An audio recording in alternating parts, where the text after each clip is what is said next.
1448ኛው ሂጅራ ላይ ደርሰናል። አልሐምዱሊላህ ረቢል ዓለሚን ለአላህ ምስጋና ይገባው። እዚህ ቀን ላይ ያልደረሱ ብዙ ወንድም እህቶች አሉ። ይሄ ኒዕማ ነው። አላሁ ተዓላ እዚህ ዱንያ ላይ በህይወት እንድንኖር ማድረጉ የሞቱ ሰዎች ቃና አይደለም ደቂቃዎችና ሰከንዶች እንዲመኙ እንኳን አይመለሱም። የሰው ልጅ ከሄደ በኋላ ያው ሄደ ነው መመለስ የለውም። ግን ይህን ኒዕማ ሳያልፍና ሞት ሳይቀድመን ማወቅ አለብን። ሁልጊዜም ቢሆን በህይወት መቆየት በዓፊያ መኖር ትልቅ የሆነ ኒዕማ ነው። አላሁ ተዓላ በዓፊያ ሆነን በኸይር ነገር ይህን ዓመት ጀምረው ከሚጨርሱት ያድርገንና ይሄ አሁን ያለንበት ወር ሙሐረም ይባላል። ይሄ ወር በአረብኛ አቆጣጠር የመጀመሪያው ወር ማለት ነው። አሁን እኛ የመጀመሪያው ወር ላይ ነው ያለነው። እንደ ሸሪዓ ስናየው ሙሐረም ላይ ነው። ይሄ ሙሐረም ደግሞ ምን አሽሁሪል ሁሩም አላሁ ተዓላ ከወራቶች የተለየ ደረጃና ቦታ ከሰጣቸው ወራቶች መካከል አንዱ ነው። እዚህ ወር ላይም ደግሞ ብዙ የተከሰቱ ኢስላማዊ ክስተቶች አሉ። መለስ ስንል በእስልምና ታሪክ ውስጥ ማለት ነው። አላሁ ተዓላ የተለየ በረከትን ያወረደበትና ብዙ ሰዎችን ነጃ ያወጣበት ለእስልምና ድል ያቀዳጀበት ቀናቶችና ጊዜያቶች አሉበት እዚህ ወር ላይ ማለት ነው። ለዚያ በየዓመቱ ይከሰታሉ። ዑለማዎች በኪታቦቻቸው ላይ ይህን ወር አስመልክተው ብዙ የሚናገሩትና የሚጠቅሱት ነገር አለ። ከዚያ መካከል ምንድነው ሙሐረም የሚባለው ወር 10ኛው ቀን ላይ አሹራ ይባላል። በተለምዶ አሹራ ማለት የሙሐረም 10ኛው ቀን ማለት ነው። እዚህ ቀን ላይ አላሁ ሱብሓነሁ ወተዓላ ብዙ ነገሮችን እንዲከሰቱ አድርጓል። ለምሳሌ አባታችን አደምን አለይሂ ሰላም የሰው ልጅን መጀመሪያ አላሁ ተዓላ ፈጥሯቸው በጀነት ውስጥ እንዲኖሩ አድርጓቸው ጀነት ውስጥ ያሉ ኒዕማዎችን በሙሉ ፈቅዶላቸው ነገር ግን አንዲትን ዛፍ እንዳትነካ አላቸው። አላሁ ተዓላ ቂሷውን በቁርአን እንደገለጸልን ማለት ነው። ኢብሊስ አለይሂ ለዕነቱላህ አሳሳታቸው፣ ወሰወሳቸውና ተሳስተው ያቺ እንዳትነካ የተባሉትን ነገር ነኩ። ከዚያ በኋላ በዚያ ምክንያት ከጀነትም እንዲወጡ ተደረጉ ማለት ነው። ከዚያ በኋላ ያ ነገር ወንጀል ነው ተብሎ ተገልጿል በቁርአን ላይ ማለት ነው። ወዐሳ አደሙ ረበሁ ፈገዋ ብሎ አላሁ ተዓላ ገልጾታልና ያ ነገር ጥፋት ነው እንዳትነካ ተብሎ ስለነበረ ነኩ። ከዚያ በኋላ ግን ነብዩላህ አደም አባታችን አደም አለይሂ ሰላም ተውበት አድርገው ተውበታቸውን ተቀብሏቸዋል። ዑለማው ሲር ምን ይላሉ?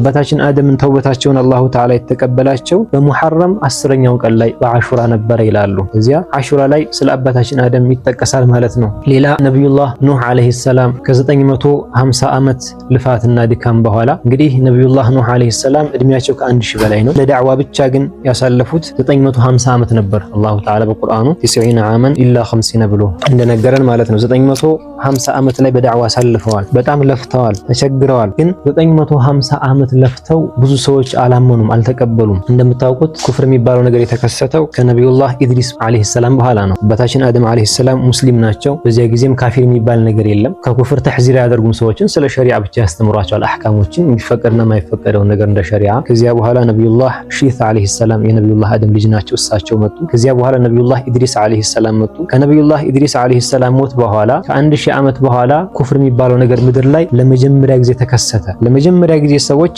አካልን ማምለክ ጀመሩ። ምድር ላይ ለመጀመሪያ ጊዜ የተከሰተው ኩፍር ምንድነው? አካልን ማምለክ ነው። አካልን አላህ ነው ብሎ ማምለክ የተጀመረው የዚያኔ ነው። እነዚያን 5 ጣዖቶች የሷሊሖች ነበሩ። የነዛን ሰዎች ምስል ወይም ደግሞ እንደ ሐውልት የተሰራውን ነገር ፈጣሪዎች ናቸው ብሎ ማምለክ ተጀመረ። አላ ኩሊ ሐሊን ከዚያ በኋላ ለካፊሮች መጀመሪያ የተላኩት ነብይ ነብዩላህ ኑህ አለይሂ ሰላም ናቸው እና ነብዩላህ ኑህ አወሉ ሩሱል ሲባል ከሳቸው በፊት ነብይ ያልነበረም ማለት ሳይሆን ወደ ካፊሮች የተላኩት የመጀመሪያው ነብይ ነብዩላህ ኑህ ናቸው ማለት ነው። ለምን? ከዚያ በፊት ኩፍር ስላልተከሰተ ማለት ነው። እና እነዚህን ካፊሮች ወደ እስልምና በመጣራት ላይ ብዙ ዓመት ከለፉ በኋላ አላሁ ተዓላ ነገራቸው። አሁን ካመኑልህ ሰዎች ውጪ እስልምናን የሚቀበል ሰው የለም ብሎ ነገራቸው።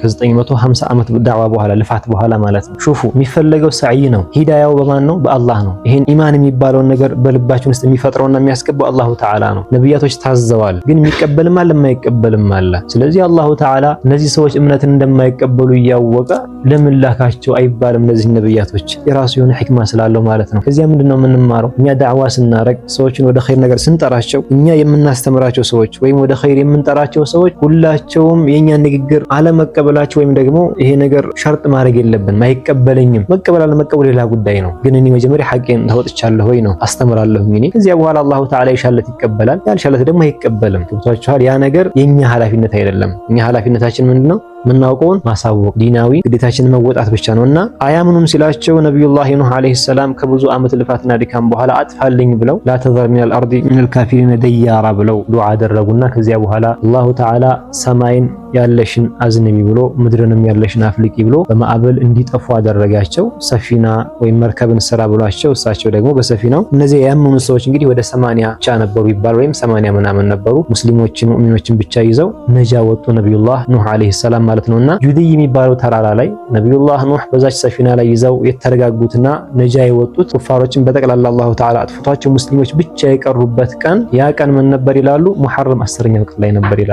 እና ሁለተኛ ይሄ ተከስቷል። ከዚያ በተጨማሪ ነብዩላህ ኢብራሂም አለይሂ ሰላም ያው እስልምናን በማስተማር ላይ ወደ እስልምና በመጣራት ላይ ያን ኑምሩድ የሚባለውን እንደምታውቁት ፈጣሪነትን የሚሞግት የነበረ እኔ ፈጣሪ ነኝ የሚል ሰው ነበርና እሱን ዳዕዋ በማድረጋቸው ምክንያት ወደ እስልምና በመጣራታቸው እሳት ላይ እንዲወረወሩ አድርጓቸው ነበረ። ያችን እሳት ኩኒ በርደን ወሰላመን ብሎ አላሁ ተዓላ ሰላም አድርጓት እሳቸውን ሳያቃጥላቸው ከዚያ ነጃ ሆነው የወጡትም በሙሐረም 10ኛው አሹራ ላይ ነበር ይላሉ። ከዚያ በተጨማሪ በቁርአን ላይ በሰፊው የተጠቀሰው ቂሷ ስለ ነብዩላህ ሙሳ አለይሂ ሰላም ነው። እንግዲህ ከሁሉም ነብያቶች ማለት ይቻላል ቁርአን ላይ ከተጠቀሱት ማለት ነው ሐታ በብዛት ስሙ የተጠቀሰው ነብይ ነብዩላህ ሙሳ ናቸው። በቃ አብዛኛው ሱራ ላይ ስትቀራ ታገኛለህ ሙሳ የሚል ቃል አለ እና ሰፊ ረጅም ታሪክ አላቸው። በተለያዩ አያዎች ላይ ከውለታቸው እስከ ህልፈታቸው ያለው ክስተት ተጠቅሷል የነብዩላህ ሙሳ አለይሂ ሰላም እና እሳቸውንም ከበኑ እስራኤሎች ጋራ ከፊርዓውን ነጃ የወጡት መቼ ቀን ነበረ? በአሹራ ነበር ይላሉ። ኢንሻአላህ አጠር ባለመልኩ ለመግለጽ እንሞክራለን የሰይዱና ሙሳ አለይሂ ሰላም። ፊርዓውን እንደምታውቁት አሁንም ይሄ እኔ ፈጣሪ ነኝ ሲል የነበረ አረመኔ ወይም ደግሞ አምባገነን የሆነ ንጉስ ነው። ይህ ሰው የሆነ ጊዜ ህልምን ይመለከታል። የሆኑ ኮከብ ቆጣሪዎችና ወይም ጠንቋዮች ምን ይሉታል? ይሄን ያንተን ንግስናህን ይሄን ያንተን ስልጣን የሚያጠፋው አንድ ልጅ ይመጣል ብለው ይነግሩታል። ይሄን ሲሉት ከዚያ በኋላ ይህማ ከሆነ በቃ ከዚህ በኋላ የሚወለድን ሰው ወንዶችን መግደል ማረድ አለብኝ ማጥፋት አለብኝ ብሎ ይነሳና እንግዲህ እዚህ ሀገር ላይ የሚወለድ ወንድ ልጅ ከሆነ ይገደላል፣ ሴት ከሆነች በህይወት ትቆያለች። በዚያ ዘመን ነብዩላህ ሙሳ አለይሂ ሰላም ተረገዙ። እናታቸው አረገዘቻቸው። ሲወለዱ እናታቸው ሰጋች። ምክንያቱም ፊርዓውን ወንድ ከሆነ ምን ያደርጋል? ይገላል። ስለዚህ ይገልብኛል ብላ ስጋት አደረባትና አላሁ ተዓላ ግን ነብዩላህ ሙሳ አለይሂ ሰላምን ልጇን እንደሚጠብቅላት አሳወቃት። ወአውሐይና ኢላ ኡሚ ሙሳ አን አርዲዒሂ ፈኢዛ ኺፍቲ አለይሂ ፈአልቂሂ ፊል የሚ ወላ ተኻፊ ወላ ተሕዘኒ አላት። ለነብዩላህ ሙሳ አለይሂ ሰላም እናታቸው አላሁ ተዓላ ወሒና ወረደላት ወይም ደግሞ በኢልሃም አሳወቃት። አንቺ ይህንን ልጅሽን አጥቢው፣ ስትፈሪ ደግሞ በሳጥን አድርገሽ እዚያ ውሃ ላይ ልቀቂው አላት እና በረዥም ገመድ አድርጋ ለቃ ታጠባልቸዋለች የተወሰነ። ከዚያ ደግሞ ድንገት የፊርዓውን ሰራዊቶች ወይም ደግሞ አገልጋዮች ያዩብኛል የሚል ስጋት ሲያድርባት ደግሞ በሳጥን አድርጋ ትለቃቸዋለች በውሃ ላይ ማለት ነው። ወላ ተኻፊ ወላ ተሕዘኒ አላት አላሁ ተዓላ፣ አትዘኝ አትተክዥም፣ ኢና ራዱሁ ኢለይኪ ቃል ገባላት እኛ ወደ አንቺ እንመልሰዋለን። ወጃኢሉሁ ሚነል ሙርሰሊን፣ ይሄ ብቻም አይደለም ወጃኢሉሁ ሚነል ሙርሰሊን ከሙርሰሎችም እናደርገዋለን። ይሄ ልጅ አድጎ ነገ ነብይ ሆኖ የሚላክ ሰው ነው፣ አብሽሪ እንጠብቀዋለን ብሎ አላሁ ተዓላ ቃል ገባላት። ከዚያ በኋላ በዚህ ሁኔታ ላይ ያሉ እንደለቀቀቻቸው በሳጥን አድርጋ ውሃ ላይ እንዳደረገቻቸው ውሃው ይዟቸው ሄደና ቤተ መንግስቱ ደጃፍ ላይ ያን ሳጥን ያያሉ የፊርዓውን አገልጋዮች። ይህን ሳጥን ይዘው ይገቡና ሲከፍቱት ልጅ ያገኛሉ። ይሄማ ወንድ ነው መገደል አለበት። ከዚያ በኋላ የፊርዓውን ሚስቱ አሲያ ትባላለች። እሷ ሙስሊማ ነበረች፣ ሙእሚና ነበረች። እንግዲህ እሱ ፈጣሪ ነኝ የሚል ነው፣ እሷ ግን በአላሁ ተዓላ የምታምን ሙእሚና ነበረች። እንግዲህ ሁሉም ነገር ሕክማ አለው የአላህ ስራ ይገርማቸዋል። እና እሷ ምን አለች? ቃለት ኢምራአቱ ፊርዓውን ብሎ አላሁ ተዓላ በቁርአኑ እንደገለጸልን ቁረቱ ዐይኒ ሊ ወለክ፣ ለእኔም ለአንተም ምን አለ የዓይናችን ማረፊያ ቢሆን ይህ ልጅ ቆንጆ ልጅ ነው፣ የሚያምር ልጅ ነው። ላ ተቅቱሉሁ አትግደሉት አለቻቸው። ዓሳ አየንፈዓና አው ነተኺዘሁ ወለዳ፣ እስኪ ይሄ ልጅ እኮ ምናልባት ሊጠቅመን ይችላል፣ ወይም ልጅ ስለሌለን ደግሞ እንደ ልጅ አድርገን ብንይዘውስ የሚል ሐሳብ አቀረበችና ፊርዓውን በሐሳቡ ያን ያክል ደስተኛ ባይሆንም ስጋት ስላለበት ያ የተባለውን ነገር ተስማማ። ከዚያ በኋላ ነብዩላህ ሙሳ አለይሂ ሰላም ከሞት ተረፉ ማለት ነው። ከዚያ በኋላ ልጅ ናቸው የሚጠቡ ናቸውና ማን ያጥባቸው? እዚያ ቤተ መንግስት ውስጥ ያሉ ሰዎች ጠቅላላ ቢሞከሩ ይሄ ልጅ አልጠባም ማለት። ከዚያ በኋላ እህታቸው የነብዩላህ ሙሳ አለይሂ ሰላም እህት አንዲት ሴት አለች፣ ለምን አላመላክታችሁም ብላ ወደ እናታቸው ታመላክታለች። ከዚያ በኋላ እናቲቱ ትመጣና አጥቢ ስትባል ይሄ ልጅ የዚችን ሴት ጡት ይጠባል፣ አይ ይሄማ በቃ አንቺ እዚሁ ሆነሽ ይሄ ልጅ ማጥባት አለብሽ ትባላለች። አላሁ ሱብሓነሁ ወተዓላ እሱ ሲጠብቀን ይጠብቀናል። በዚህ መልኩ በመላ አይደለም በብልሃት አይደለም ጉዳዩ ማለት ነው። እና ከዚያ በኋላ ነብዩላህ ሙሳ አለይሂ ሰላም ከእናታቸው ጋር ተገናኙ። እዛው ቤተ መንግስት ውስጥ በቤተ መንግስት ኑሮ ማለት ነው፣ በድሎት በምቾት አደጉ ማለት ነው። ከዚያ በኋላ አደጉ፣ ወጣትነት ደረጃ ላይ ደረሱ። ረጅም ነው ቂሷን ጠቅሰው መሆን ቁርአን ላይ በሰፊው ተጠቅሷል። መዲና የሚባል ሀገር ሄደው ከዚያ በኋላ አገቡ። ከዚያ በኋላ አላሁ ተዓላ እድሜያቸው ደርሶ ለነብይነት ደግሞ አበቃቸው። ያኒ ነብይ አድርጎ ላካቸው። ከላሙንም ማሰማቸው እኛ አዘልይ የሆነውን ያለ ድምጽ ያለ ቋንቋ ያለ ፊደል የሆነውን አዘልይ የሆነውን ንግግሩን ጡሩ ሰይና የሚባል ቦታ ላይ ላይ አሰማቸው። ከዚያ በኋላ ወደ ፊርዓውን ሲልካቸው መጀመሪያ አንዳንድ ተአምራቶችን ሙዕጂዛዎች ሊሰጣቸው ፈለገና ምን አላቸው? ወማ ቲልከ ቢየሚኒከ ያ ሙሳ አላቸው። እንግዲህ አላሁ ሱብሓነሁ ወተዓላ ሁሉንም ነገር ያውቀዋል። የሁሉም ነገር ፈጣሪ ነው። አንዳንድ እያወቀ ይጠይቃል። ይሄ ራሱ የሆነ ሕክማ አለው። ወደፊት የሚመጣ ነገር አለ ማለት ነው። አንተ ሙሳ ሆይ እቺ በቀኝ እጅ ያስካት ምንድናት አላቸው። ማለትም እሳቸው በቀኝ እጃቸው ብትር ይዙ ነበር። ነብዩላህ ሙሳ አለይሂ ሰላም እቺ ብትሯ ራሱን የቻለ ረጅም ቂሷ አላት። ከጀነት የወረደች ናት። ከአባታችን አደም ጋር ይባላል። የራሷ የሆነ ክስተት ቂሷ አላት የራሷን የቻለ። ቃለ ሂየ ዓሳየ እቺማ ብትሬ ናት አሉ ነብዩላህ ሙሳ። አተወከኡ ዐለይሃ ደገፍባታለሁ፣ መርኮዝልባታለሁ አንዳንዴ። ወአሁሹ ቢሃ ዐላ ገነሚ ለዚህም ደግሞ ፍየል በጎችን ደግሞ ሳበላ ቅጠልን አወርድባታለሁ ከዛፍ ላይ በዘንጓ ማለት ነው። በዛች ብትሯ ወሊየ ፊሃ መአሪቡ ኡኽራ ሌሎችም ሀጃዎች አሉኝ ብለው በዚህ መልኩ መልስ ሰጡና ቃለ አልቂሃ ያ ሙሳ አንተ ሙሳ እስኪ ጣላት አላቸው። ብትራቸው ማለት ነው። ፈአልቃሃ ፈኢዛ ሂየ ሐየቱን ተስዓ ልክ ሲጥሏት ምን ሆነች? የሚንቀሳቀስ እባብ ሆነች፣ ተቀየረች። ብትር ናት። ሲጥሏት ምን ሆነች? እባብ ሆነች። ቃለ ኹዝሃ ወላ ተኸፍ አብሽር ሙሳ ያዛት አትፍራ አላቸው። ያኒ ሰው ናቸውና ነቢያቶች ጀግና ናቸው እንደምታውቁት። ፍርሃት በእነሱ ላይ አያመችባቸውም። ነገር ግን ይሄ ጠብዒ የሆነ ነገር ነው። እሺ አሁን እዚህ በሰላም ቁጭ ብለን እዚህ ጋር እባብ ብቅ ቢላውን የማይፈራ የለም። ምንም ጀግና ቢሆንም ማለት ነው። ይሄ ጠብዒ የሆነ በተፈጥሮ ያለ ነገር ስለሆነና ፈራሴሩ አትፍራላቸው። ሰኑዒዱሃ ሲረተሃ አልኡላ ወደ ነበረችበት እንመልሳለን አብሽር ተባሉ። ጀግናም ስለሆኑ አልፈሩም፣ አነሷት። ከዚያ መልሳ ወደ ብትርነት ተመለሰች ማለት ነው። ይሄ እንደ አንድ ሙዕጂዛ ነው ማለት ነው። ይሄን እየተሰጡ ነው። አንድ ሌላ ደግሞ እንደገና ኡስሉክ የደከ ፊ ጀይቢከ ተኽሩጅ በይዳአ ሚን ገይሪ ሱኢን አላቸው። እጅህን ደግሞ ወደ ብብትህ አስገባና አውጣ። ከዚያ በኋላ ነጭ ብርሃን ይወጣል ከእጅህ አላቸው። ከዚያ ይሄ ፈዛሊከ ቡርሃናኒ ሚን ረቢከ ኢላ ፊርዓውና ይሄ እንግዲህ ከጌታ የተሰጠ ተአምር ነው፣ ሙዕጂዛ ነው አላቸው። ከዚህም ውጭ ብዙ ሙዕጂዛ ተሰጥተዋል ነብዩላህ ሙሳ አለይሂ ሰላም እና ይሄንን ተአምር ይዘው ማለትም ነብይ መሆናቸው ምስክር የሆናቸው ዘንድ ማስረጃ ደሊል ሙዕጂዛ ነው። ይሄን ይዘው ወደ ፊርዓውን ሄዱ ማለት ነው። ከዚያ በኋላ ወንድማቸውንም ሃሩንን አላሁ ተዓላ ነብይ አድርጎ ልኮላቸው ሁለታቸውም ወደ ፊርዓውን ተሄዱና ከዚያ በኋላ ነብዩላህ ሙሳ አለይሂ ሰላም ወደ ፊርዓውን ሄደው ከወንድማቸው ሃሩን ጋራ ወደ እስልምና መጣራት ጀመሩ። አንተ ጌትነት አይገባህም፣ ጌትነት የሚገባው አላሁ ተዓላ ብቻ ነው ብለው ወደ እስልምና ዳዕዋ ማድረግ ጀመሩና እኔ የአላህ መልእክተኛ ነኝ ብለው ሲሉ ፊርዓውን በጣም በመገረም ምን አላቸው? ቃለ አለም ኑረቢከ ፊና ወሊዳ ምነው አንተ ትናንትና ህፃን ሆነ ተጥለህ እኛ አይደል እንዲያሳደግንህ አላቸው። እንግዲህ እሱ በሱ ቤት ያው ተጥለው ነው አግኝቶ ያሳደጋቸውና ወልደው ጥለውህ እኔ አይደለሁ እንዲያሳደግኩህ ወለቢስተ ፊና ሚን ዑሙሪከ ሲኒን ብዙ እድሜ ሳሳልፍ ይል እንደዚህ ቤተ መንግስት አይደለም እንዲያሳደግንህ እኛ አይደል እንዲያሳደግንህ ወፈዓልተ ፈዕለተከ ለቲ ፈዓልተ አላቸው። ያው አንዳንድ የተከሰቱ ክስተቶች ነበሩ እነዚያንም ጠቀሰ እና አሁን ከዚያ ሁሉ በኋላ ተመልሰህ አሁን ደግሞ ነብይ ነኝ አልክ እንደማለት ነው። የመገረም ነው። እንዴት ይሄን ትላለህ? እኛ አሳድገን አብለን አጠጠን እዚህ ደረጃ ያደረስን እንደማለት ነው። እንደዛ አላቸው። ከዚያ በኋላ እሳቸው ጀግና ናቸው። ናም ነብያቶች እንደምታውቁት ምንም አልፈሩም፣ አልደነገጡም። ዳዕዋቸውን ቀጠሉ፣ ማስተማር ቀጠሉ እና እሳቸው ከአቋማቸው የማይመለሱ መሆናቸውን ጽናታቸውን ሲመለከት ወማ ረቡል ዓለሚን አላቸው። እንደው ግን ለመሆኑ እስኪ አሁን ይሄ የዓለም ጌታ የምትለኝ ምንድነው? ማን ነው ብለው ስለ አላሁ ተዓላ ጠየቃቸው። እሳቸውም ቃለ ረቢ ሰማዋቲ ወልአርዲ ወማ በይነሁማ ሰማያትን ምድርን በመካከሉ ያለን በጠቅላላ የፈጠረ ከዚህ ሁሉ የተብቃቃ ብለው ስለ ተውሂድ ዋና ዋና የሚባሉ መስአላዎችን ስለ አላሁ ተዓላ ማስረዳትና ማብራራትን ጀመሩ። ከዚያ በኋላ ፊርዓውን አሁንም ይህ ሰው በዚህ አቋማቸው ላይ የጸኑና ማስረጃ ማለኝ ብሎ የሚያስቡ መሆናቸውን ሲመለከት ምን አላቸው? ለኢን ተኸልተ ኢላሃን ገይሪ ለአጅዐለነከ ሚነል መስጁኒን አላቸው። አይ እኔ አሁን አልቀበልም፣ ይሄን የምትለውን መመለስ አለበት፣ ተመለስ። አንተ እንደማንኛውም ሰው እኔን የማታመልክ ከሆነ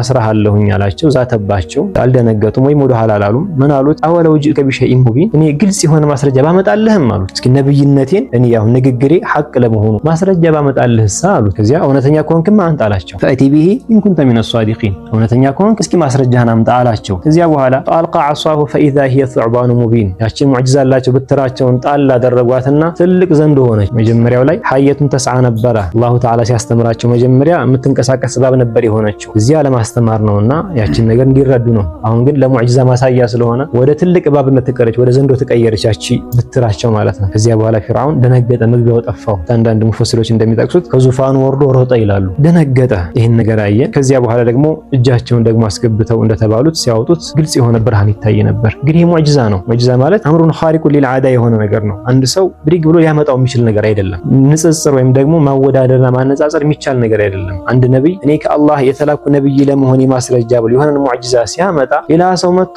እኛም እኮ እንደዚህ ማድረግ እንችላለን ብሎ በሲህርና በመሳሰለው ነገር ማስመሰል አይችሉም። ያን ነገር ማምጣት አይችሉም እና ይሄ ነገር አስደነገጠው። በመጨረሻ ላይ ስለማይቀበል አላሁ ተዓላ አልሻለትምና ሂዳያውን ምን አለ? አይ ይሄማ ሲህር ነው አለ፣ ድግምት ነው። እኔ ደግሞ ሳሂሮች አሉኝ አለ። ስለዚህ እነሱን አመጣና እነሱ ጋር አቀርባለሁኝ ላኩልኝ አላቸው። ከዚያ በኋላ እዚህ ሀገር ላይ ያሉ ሳሒሮችን ማሰባሰብ ጀመረ። ኡቱኒ ቢኩሊ ሳሒሪን ዓሊም አለ። በቃ ዋና አዋቂ የሚባለው ይሄ በየሰፈሩ በየመንደሩ ያለውን ጠንቋይ አይደለም፣ ዋና የሚባሉት በዘመኑ ይሄ ጥንቁልና የሚባለው በጣም ትልቅ ተስፋፍቶ ነበርና በጣም የተካኑ ነበሩ በዚህ ነገር ላይ ድግምት መስራትን በጣም ይችሉ ነበር ሰዎችና በጣም ዋናዎቹ ሰብስቡልኝ ያለ ንጉስ ነው። እንዲሰበሰቡ ተደረገና ከነብዩላህ ሙሳ አለይሂ ሰላም ጋር ተቀጣጠሩ። ህዝቡ ተሰብስቦ ነብዩላህ ሙሳ አለይሂ ሰላም ነብይ ነኝ ብሏል፣ ሙዕጂዛቸውን ሊያሳዩ። ፊርዓውን ደግሞ ይሄ ሰው ሳሒር ነው ደጋሚ ነው ስላለ ድግምቱን በደጋሚዎች ምን ለማድረግ ለማሳየት ማለት ነው። በዚህ መልኩ ተቀጣጠሩና ከዚያ በኋላ ተሰበሰቡ ሰዎች እነዚህ አንዳንድ እንጨቶችንና ገመድን ይዘው መጡ። እነዛ ጠንቋዮች የሆነ ዚበቅ የሚባል ነገር ቀቡትና የሚያብረቀርቅ ነገር ነው። ሰዎች አይን ላይ ድግምት ሰሩ እነዚህ ደጋሚዎቹ። ከዚያ በኋላ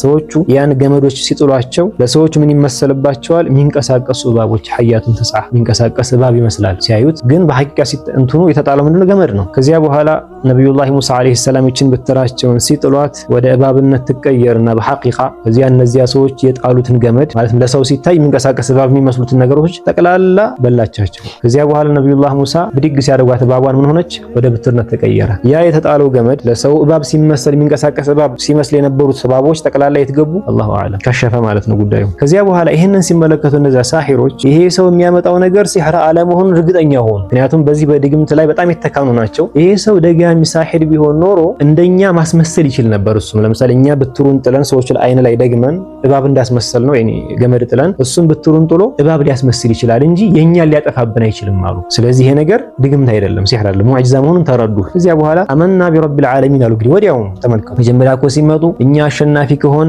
ምን ትሰጠናለህ ብለው እኮ ፊርዓውን ሁሉ ቃል አስገብተውት ነበረ። እኛ የምናሸንፍ ከሆነ ምን ትሰጠናለህ ብሎ አብሽሩ ሙካፋአም አላችሁ እንደውም እናንተ ከባለሟሎች ትሆናላችሁ ብሎ ቃል ሁሉ ገብቶላቸው ነብዩላህ ሙሳን ለማሸነፍ ነበር የመጡት። ይሄን ነገር ክስተት ግን ሲመለከቱ ወዲያውኑ ሙዕጂዛ መሆኑን አወቁና አመና ቢረቢል ዓለሚን ረቢ ሙሳ ወሃሩን አሉ። እኛ በዓለማቱ ጌታ ማለትም በሙሳና በሃሩን ጌታ አምነናል አሉ። ከዚያ በኋላ እንዴት እኔ ሳልፈቅድላችሁ ታምናላችሁ? ኢነሁ ለከቢሩኩም الذي علمكم السحر አለ።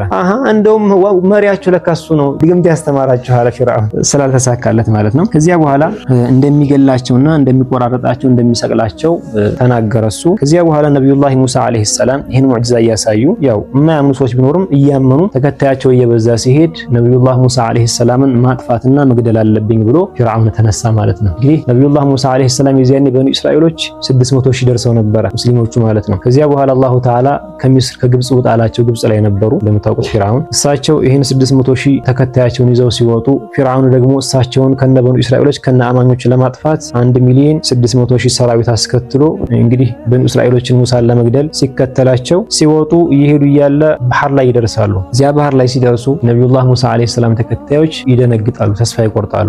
በቃ አሁን ኢና ለሙድረኩን አሉ። በቃኛ ይደረስብናል። ከፊት ሲመለከቱ ውሃ ነው፣ ከኋላ ማን አለ? ፊርዓውን አለ የተከተላቸው ነው። የእነሱን 3 እጥፍ የሚሆን ሰራዊት ይዞ ማለት ነው የተከተላቸው ነው። ስለዚህ ወደ ኋላም ፊርዓውን አለ፣ ወደፊትም ውሃ ነው። አለቀልን ብለው ሲሉ አብሽሩ አትፍሩ ኢነ ረቢ መዒ ሰየህዲን አሉ ነብዩላህ ሙሳ አለይሂ ሰላም። አብሽሩ የጌታዬ ከኔ ጋር ነው ማለትም ይጠብቀናል፣ አብሽሩ አላህ አለን አሏቸው። ከዚያ በኋላ አሁንም ይቺ ብትር ረጅም ታሪክና ቂሷ ያላት ናት፣ ብዙ ሙዕጂዛ የሚከሰትባት ናትና በዚህ ብትራቸው ያን ባህር ሲመቱት ለ12 ተከፈለና ኩሉ ፊርቂን ከጦዲል ዐዚም ብሎ አላሁ ተዓላ በቁርአኑ እንደገለጸው ተራራዎች ሆኑ። በቃ ይሄ ውሃው ወደ ተራራነት ተቀየረ፣ ባለበት ቆመ ማለት ነው። 12 ተከፈለ። ከዚያ በኋላ ልክ ደረቅ የብስ ሆነ፣ መሬት ሆነ፣ እንደ መሬት ሆነ። ከዚያ በኋላ ነብዩላህ ሙሳ አለይሂ ሰላም ከነበኑ እስራኤሎች ጋር ባንድ ላይ ሆነው ወጡ። እነሱ እንደወጡ ወጥተው እንዳለቁ ፊርዓውን ከነተከታዩ እዛ ውስጥ እንደገባ ያ እንደ ተራራ እንደ ጋራ ያቆሙ የነበረው ውሃ ወደ ውሃነት ወደ መጀመሪያው ተመለሰ። ከዚያ በኋላ ገርቅ አድርጎ አላሁ ተዓላ አጠፋቸው ማለት ነው። የዚያኔ ፊርዓውን በሰመጠ ጊዜ አምኛለሁም ማለት አላሁ ተዓላ ይህን ክስተት መጨረሻ ላይ ያለውን ሲነግረን ምን አለ? ወጃወዝና ቢበኒ እስራኤል አልበሕረ አትበዐሁም ፊርዓውን ወጁኑዱሁ በግየን ወዐድዋ። እነዚያ በኑ እስራኤሎች ማለት ነብዩላህ ሙሳ ጋር ያሉት ባለፉ ጊዜ ፊርዓውን ከነሰራዊቱ ተከተላቸው። ሐታ ኢዛ አድረከሁ الغرق قال آمنت أنه لا إله إلا الذي آمنت به بنو إسرائيل። አሁን እኔ አምኛለሁኝ በኑ እስራኤሎች ካመኑበት ጌታ ውጭ ሌላ አምላክ እንደሌለ ወአነ ሚነል ሙስሊሚን እኔም ከሙስሊሞች ነኝ አለ። ያኒ ተስፋ ቆረጠ። በቃ ሩህ ልትወጣ መሆኑን ሲያውቅ የዚያኔ ሙስሊም ነኝ አለ። ነገር ግን ተቀባይነት አላገኘም። ይሄ ተውበት አልአነ ወቀድ ዐሰይተ ቀብሉ ወኩንተ ሚነል ሙፍሲዲን። አሁን ነው እንደምታምነው ስንትና ስንት ሙዕጂዛን ያሳዩት። በጣም በጣም ብዙ ማለት ነው። ያን ሁሉ አድርጎና ፈልየውመ ኑነጂከ ቢበደኒከ ሊተኩነ ሊመን ኸልፈከ አያ ተውበቱን አላሁ ተዓላ ሳይቀበለው ቀረ። በዚህ መልኩ አላሁ ተዓላ አጠፋቸው ማለት ነው እነዚያን ፊርዓውንና ተከታዮችን። እና ነብዩላህ ሙሳ አለይሂ ሰላም ከሌሎች ጋራ ከዚያ ሁሉ መከራ ከብዙ ዓመት ችግርና መከራ ነጃ የወጡበት ቀን የሙሐረም 10ኛው የአሹራ ቀን ነበርና በዚህ አጋጣሚም ይህንን ቂሷ ይጠቀሳል ማለት ነው። ከነዚህ ክስተቶች የምንማረው አንደኛ ነብያቶች በዳዕዋ ላይ ምን ያክል መስዋዕትነት እንደከፈሉ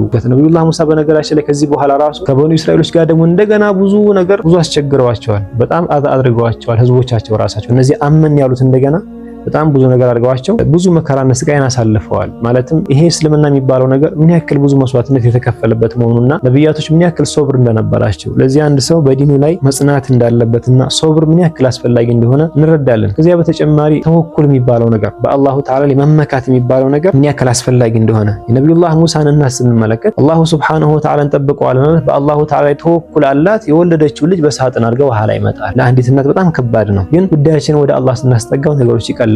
ለዚያ ተወኩል የሚባለውን ነገር ወደ አላሁ ተዓላ መጠጋት የሚባለውን ነገር አላህ አለኝ፣ አላህ በቂ ነው፣ አላህ ይደርስልኛል፣ አላህ ያድነኛል የሚለውን ነገር ልባችን ውስጥ ማድረግ ምን ያክል መጨረሻ ላይ እድለኛና ደስተኛ እንደሚያደርግ እንመለከታለን። ከዚያ በተጨማሪ እንግዲህ ነብዩላህ ኑህ አለይሂ ሰላም 950 ዓመት ዳዕዋ አድርገዋል ብለናል። አብዛኛውም ሰው አላመነም። ያመነው 80 ምናምን ሰው ብቻ ነበረ። ማዛሊከ ከካፊሮች ውስጥ ልጃቸውም ነበረ። ተመልከቱ፣ አንድ ልጃቸው አልተቀበላቸውም።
الرحمن الرحيم امين وسلام على المرسلين والحمد لله رب العالمين بحق سبحان ربك رب العزة عما يصفون وسلام على المرسلين.